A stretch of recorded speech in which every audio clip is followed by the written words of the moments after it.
আজকে যে কুয়াশা পড়েছে, রাস্তাঘাটে একটা মানুষও নেই। যাই দেখি খাবার খুঁজে পাই কিনা এই শীতের সকালে।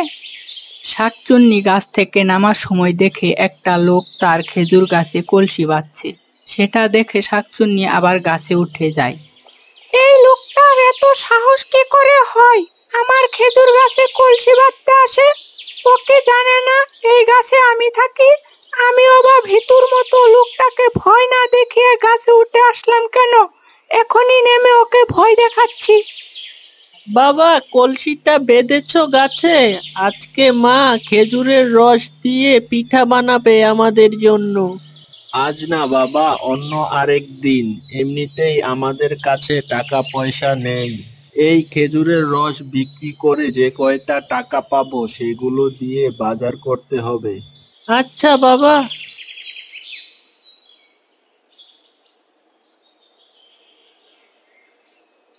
লোকটার সাথে একটা বাচ্চা আছে বলে কিছু বললাম না।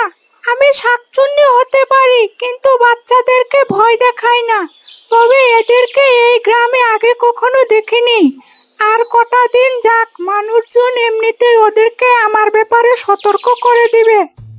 খেজুর গাছটিতে কি বেঁধে এসেছো কলসিটা? হ্যাঁ, কাল সকালে গিয়ে আনবো আবার। কোন খেজুর গাছে কলসি বাঁধার কথা বলছো তোমরা? আরে কাকিমা, ওই পুকুর পাড়ের খেজুর গাছটার কথাই বলছি আমরা। ওই গাছের কি কোনো মালিক আছে? থাকলে না হয় তাকেও কিছু টাকা দিলাম। মালিক? তাও আবার ওই গাছের? ওই গাছের মালিক তো ওই গাছেই থাকে। তোমরা আর কোনো গাছ পেলে না, শেষমেশ ওই গাছেই যেতে হলো তোমাদের। কেন কাকিমা, কি হয়েছে? ভয়ানক এক শাকচুন্নি থাকে ওই খেজুর গাছে। যে ওই গাছের কাছে যায় তাকেই ভয় দেখায় ও। অনেককেই বলেছে কোনো বাচ্চা কাচ্চা ওই গাছের কাছে গেলে আস্ত চিবিয়ে খেয়ে ফেলবে ও। কোথায়? আমি তো কোনো শাকচুন্নিকে দেখলাম না ওখানে। খোকনকে সাথে করেই নিয়ে গেছিলাম, কিছুই তো হলো না। আমি এত কিছু জানি না, তোমাদের সাবধান করাই আমার কর্তব্য ছিল। পরে কিছু হলে দুষতে পারবে না কিন্তু আমায়। চলি আজ। খোকনের মা, কি করব আমি এখন? কলসিটা কি আনতে যাব কাল তাহলে? ওই কলসিটা ছাড়া আমাদের আর তো কলসিও নেই। নতুন আরেকটা কলসি কেনার মতো টাকাও নেই।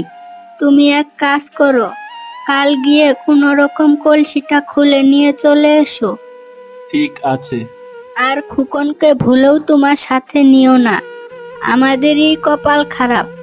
আসলে ভেবেছিলাম আগে আমাদের সাথে যা কিছু হয়েছে ভুলে নতুন করে জীবন শুরু করব এই গ্রামে, কিন্তু এখানেও আরেক নতুন ঝামেলা। তুমি চিন্তা করো না, দেখবে একদিন সব ঠিক হয়ে যাবে। আমি তাহলে কাল গিয়ে কলসিটা ফেরত আনি। হতে পারে গ্রামের লোকেরা মন গড়া কাহিনী বানাচ্ছে ওই খেজুর গাছটা নিয়ে। তবুও সাবধান থাকা ভালো। তুমি ঠিক বলেছ। এই সকাল সকাল গাছটা এত নড়ছে কেন? একে কালকের লোকটা আবার আমার কাছে এসেছে। তাকে কি কেউ বলেনি আমার কথা? থাক, এত বলা বলির অপেক্ষা করতে পারবো না আমি। গাছ থেকে এখনই ধাক্কা দিয়ে ফেলে দেই লোকটাকে, তাহলে আর জীবনেও এই গাছের কাছে আসবে না। না, আমার বাবাকে ধাক্কা দিও না। খোকন, কি হয়েছে? তুই এখানে, যে তোকে না মানা করেছিলাম এখানে আসতে, তবুও তুই এখানে কি করছিস? বাবা, তোমার মাথার উপরে তাকিয়ে দেখো। আমার মাথার উপরে কি? ভূত, আমার মাথার উপরে ভূত। বাবা! বেকুব কোথাকার, আমাকে দেখে ভয়ে গাছ থেকে হাত ছেড়ে দিয়েছে। আমি তোর হাত না ধরলে তো এখনই গাছ থেকে পড়তি। তোকে ফেলতে গিয়ে উল্টো আমাকেই তোকে বাঁচাতে হচ্ছে। আমার বাবার হাত ছেড়ে দিও না দয়া করে, নয়তো আমার বাবা পড়ে গিয়ে অনেক ব্যথা পাবে। ঠিক আছে, ছাড়বো না। তোর ভাগ্য ভালো যে তোর ছেলে সময় মতো এসে পড়েছিল, নয়তো আজকে আমার হাত থেকে তোকে কেউ বাঁচাতে পারতো না। তোমাকে অনেক ধন্যবাদ। আমার অনেক ভুল হয়ে গেছে, আমাকে ক্ষমা করে দিন। আমি আর কখনো আপনার গাছে আসবো না। আমি তো শুধু আমার এই কলসিটা গাছ থেকে নিয়ে যেতে এসেছিলাম। এই আমার শেষবারের মতো আশা। ঠিক আছে, যা, এবারের মতো তোদেরকে মাফ করে দিলাম। আর যেন আমার গাছের আশেপাশে তোদেরকে ঘুরঘুর করতে না দেখি। এই নাও, আমাদের কলসি থেকে একটু খেজুরের রস খেয়ে দেখো। পাগল হয়েছিস খোকন, ভাগ্যের জোরে আমরা এই শাকচুন্নির হাত থেকে রক্ষা পেয়েছি। তুই আবার নিজে নিজেই আপদ ডেকে আনছিস কেন? বাবা, শাকচুন্নি তো তোমাকে সাহায্য করেছে, আর মা বলেছে কেউ সাহায্য করলে তাকে ধন্যবাদ জানাতে। তাই আমি শাকচুন্নিকে এইভাবে ধন্যবাদ জানাচ্ছি। কিন্তু রাখ তোর খেজুরের রস তোর কাছে, আমি ওসব খাই না। দাঁড়াও, আমি একটু খেয়ে দেখি আগে কেমন। অনেক মজা, তুমিও খাও। আসলেই তো অনেক মজা। এই যে ছোট ছেলেটার বাবা, এদিকে আয়, কলসিতে থাকা বাকিটুকু রস নিয়ে তোরা যা করবি কর। জি ধন্যবাদ। আয় খোকন। এসেছো তোমরা? কোনো বিপদ আপদ হয়নি তো? আর বলো না, একটুর জন্য নিজের জীবনটা হারাইনি আজ। বলো কি হয়েছে? শুনো তবে পুরো ঘটনা। খুকনের বাবা খুকনের মাকে সব ঘটনা খুলে বলল। বলো কি, ভাগ্যিস তোমার কিছু হয়নি। খুকন, তুই ঠিক আছিস তো? হ্যাঁ মা, আমি একদম ঠিক আছি। আমার মনে হয় শাকচুন্নিটা অনেক ভালো। শাকচুন্নি আবার ভালো হয় কিভাবে? তুই আর ওই গাছের আশেপাশে যাবি না কিন্তু, বলে দিলাম। ঠিক আছে মা। খেজুরের রস খেতে যতটা খারাপ লাগবে ভেবেছিলাম, উল্টো ততটাই ভালো লেগেছে। কেন যে বেঁচে থাকতে খেজুরের রস খেলাম না, এখন ভেবেই আফসোস হচ্ছে। তাই কি হয়েছে, আমার গাছেরই তো রস। আমার যখন মনে চায়, যত মনে চায় ইচ্ছা মতো খাবো।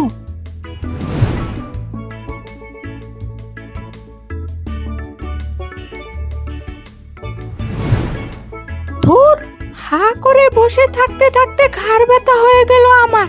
একটা কলসি থাকলে খুব ভালো হতো, বেঁধে রাখতাম আর একাই খেজুরের রস দিয়ে কলসিটা ভরে যেত। কিন্তু কলসি কোথায় পাবো? ওই লোক আর ছেলেটাকেও ভয় দেখিয়ে তাড়িয়ে দিয়েছি। হা হা হা। কে কে হাসে? এই যা, শাকচুন্নি আমার হাসির শব্দ শুনে ফেলেছে। তাড়াতাড়ি গাছের আড়ালে লুকিয়ে পড়ি, যেন আমাকে না দেখে। এখন আর লুকিয়ে থেকে কোনো লাভ নেই। তুই আমাকে দেখে হাসছিলি কেন বল?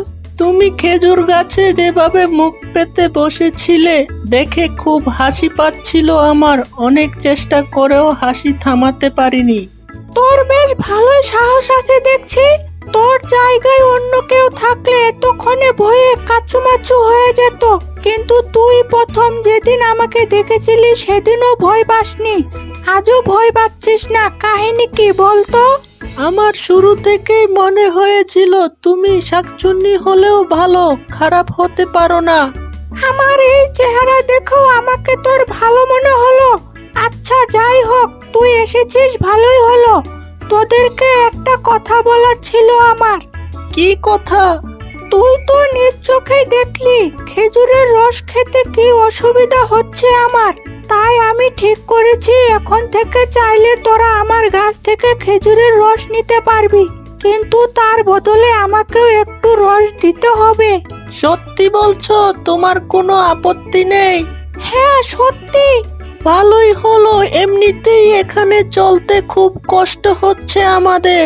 তোরা তোদের আগের গ্রাম ছেড়ে এখানে এসেছিস কেন? আমার বাবা তার বন্ধুকে ধার করে অনেক টাকা দিয়েছিল ব্যবসা করার জন্য। বাবার বন্ধু টাকা নিয়ে পালিয়েছে, তাই আমরা সেখানে ঘরবাড়ি বিক্রি করে এই গ্রামে চলে এসেছি। বলিস কি? এ তো খুব খারাপ হয়েছে তোদের সাথে।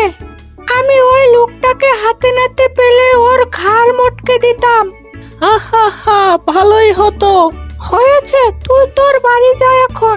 বেশি দেরি করলে তোর মা আবার চিন্তা করবে। আচ্ছা যাই, কাল আবার দেখা হবে।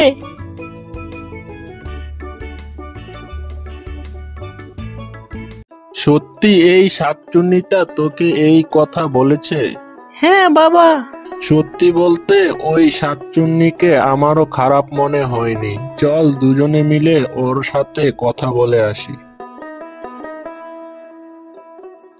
খেজুর গাছে শাকচুন্নির সাথে কথা বলে আসার পর খোকনের বাবা প্রতিদিন সকালে খেজুর গাছটিতে কলসি বেঁধে আসতো, আর পরের দিন কলসিটা আনার সময় কিছুটা রস শাকচুন্নিকেও খেতে দিত।